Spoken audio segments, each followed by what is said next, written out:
Morning, everybody. Happy Saturday. I'm here with the Missy this morning, and we're out on the road heading out for another adventure. You know, one of the few things that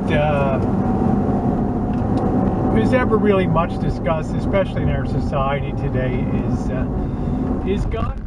But one of the things that Jenn and I have in common, at least I did until I was forced to sell my setup back in 1992, was a love of target shooting with handguns.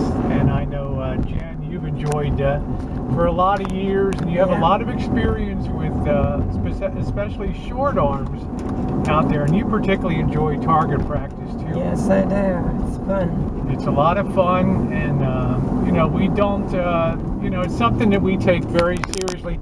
And you'll find that most people that have guns, talk about it with a lot of respect. They don't joke around about it. It's not something. It's not something for fun and games. It's not shits and giggles. It's serious business. And when you go on shooting ranges, there's certain protocols that you have and you follow.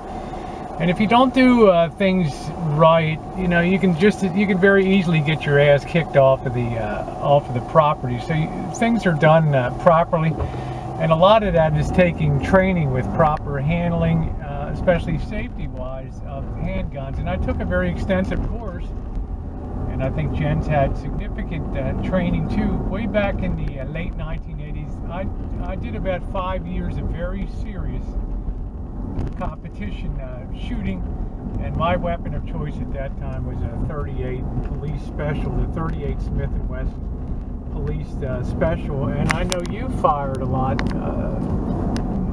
more than I have in the way of weaponry and stuff. So some of the stuff that you've enjoyed shooting, I know we've talked about. I fired it a few times. The 1911 Colt, the Army issuance. Yeah, which is quite a horse. The thing is indeed 45 ACP caliber. Yeah, and I mean it's not bad with the recoil, but yeah, for me it was too much for me. It was, you know, being kind of small and you know, with not exceptional balance, it was very difficult for me to handle that weapon. But I found that the .38 police special with the you know, was good with the speed loader and all that kind of stuff. I really enjoyed it. And in our society today, it doesn't hurt to think about self-defense issues too. And one of the aspects of self-defense is feeling confident, knowing when you have to use it. And you always hope you never have to use a gun for sure. But we do have something called the Constitution in our country, which does give us the right to bear arms and stay safe within our Second Amendment. The Second Amendment, right? It has been bitterly fought. People automatically think, oh, places like California, it's almost impossible to get a gun. But the reality is, it's not. You know, because the Supreme Court, at every turn and in every jurisdiction, in every Supreme Court, both in California and in the United States, have upheld the right of people to bear and have arms. So it's a right that we enjoy availing ourselves of. And you know, few people also know, back in 1990, after I'd sold a business I started up out of college, that I applied to join the FBI Academy and went through all the testing, all the written testing, all the physical testing, and almost flunked out on the running 2 miles in 15 minutes because I was a heavy smoker at that time. But I just barely eked by. But it was really my shooting ability that got me into an invite to the academy. And of course, by that time, I was already in Hong Kong and joining the 1%. Yeah. I think you got the better. Yeah, I think I got the better. And I'd also applied to the CIA too, and also got accepted into the CIA program, what they call the third step, where you go down to it was somewhere in the Watergate down there in Washington D.C., and they give you a whole battery of tests and stuff, and lie detector tests, and I failed because it said, are you gay? Who in the hell knew, right? The guy's like, really, you didn't do too good on that question. So that was the end of the CIA deal. But it was a lot of fun, and it's a talking point.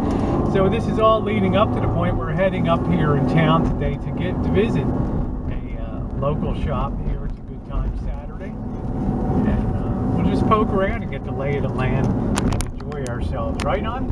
That's right. Just going to see what's out there, and for anybody out there that is interested in getting started in the shooting sport, and especially for girls, you know, you can always start out with a very small caliber with like a 22. Perfect. And you know, that's a really good plinkster is what they call them in the professional, because they plink around and they are cheap in ammunition, so you can do a lot of practice with that, shoot hundreds and hundreds of rounds, hardly any recoil at all, so you can really get a good start in handgun training. It doesn't cost a ton of money. Right. To have that. So. And then if you like that and you think you can handle something bigger, you can go up to 38, or you can get a 9mm. And then if you are a more powerful, a powerhouse, you can do the 10mm, which has a lot of kick A lot of stopping to power. it, and the 45 ACP, of course. So too much weapon for me. So cool. All right. Well, we'll see you up there. A little change of pace today, but girls can shoot too, and they can enjoy the sport. And one of the things I always prided myself on was taking very good care of my gun when I had it, and keeping it well oiled, clean. And it really broke my heart. I needed money very badly, and I had to sell that whole rig. And I always dreamed of the day that I'd be able to do that. And I guess it's here almost 25 years later. The dream comes true. So we'll see you over there. Alright, here we are at Schmidt and Titone's. We'll go inside and check it out. Huh?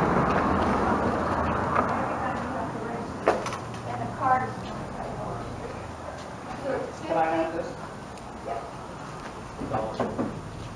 Is it $1? Yes. Okay. But yeah, if you want to do it, you can come back anytime we're open to do the test.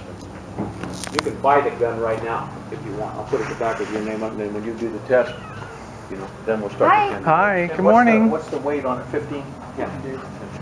Can I help you? Well, about 24 years ago, I used to have a Smith and Wesson, a 38 police special. So I'm out in California now, as she is. So we wanted to know what the law is for us to maybe get registered, and if we the way you get registered is to buy a gun, and when you do, they do a background check, and that puts the gun in your name. And that's pretty much it. And what else do we want to know? How long the process takes? 10 days. 10 days, okay. And California, there was something about open carry with unloaded? No, there was open carry up until a year ago, January, when people pushed it. They were in people's faces with their guns, and Jerry signed the bill that was on his desk that said you can't do that anymore. Great, wonderful. Yes, they are. You had the right, and he took it. Yeah, I guess that'll be in court too, huh? No, that one nobody's pushed, you know. The concealed permit, in Sonoma County, they don't give them out. You can't get one without, you can't get one. And the Senate, you know, California in San Diego about 4 months ago voted that not constitutional. So that gave us the rights. And people all started lining up at the sheriff's office, and he goes, I'm not doing it. But if you have... I'm like, really? Basically, scope and everything, you're looking at the package probably about Well, that's a $200 scope, isn't it? Oh, yeah. Anyway, that's almost the word, the word. Okay, well that was a nice visit to the gun shop, and it's really nice to see a female working the counter who's very knowledgeable, very helpful, and not pushy as hell to buy something. And she was very sweet today, and she was impressed with you. She said, "What did she say? There's a girl that's been around.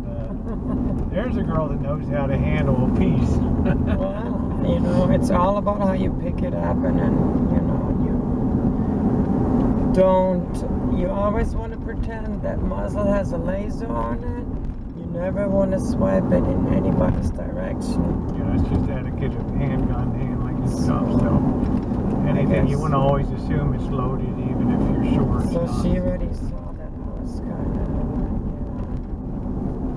just the way you handle that. Yeah, you need to handle your etiquette. So I saw, you know, when I was almost 25 years ago, when I was shooting, and I'm a damn good shot too, revolvers were really the thing, and it seems like they're sort of fading into oblivion now. But Jen can handle a 40 caliber, a 45 caliber. I can't handle that size of, you know, caliber gun. So I don't know what we're doing up here, but it got me back to the Beretta, the 9mm, which was something I always liked. Of course, it had kind of a bad rap with police departments because they would be emptying a whole magazine into some crackhead, and he'd still be coming at them full steam, and a lot of cops died as a result of you know, underpowered on that. So they went over to the Rugers and some other things. But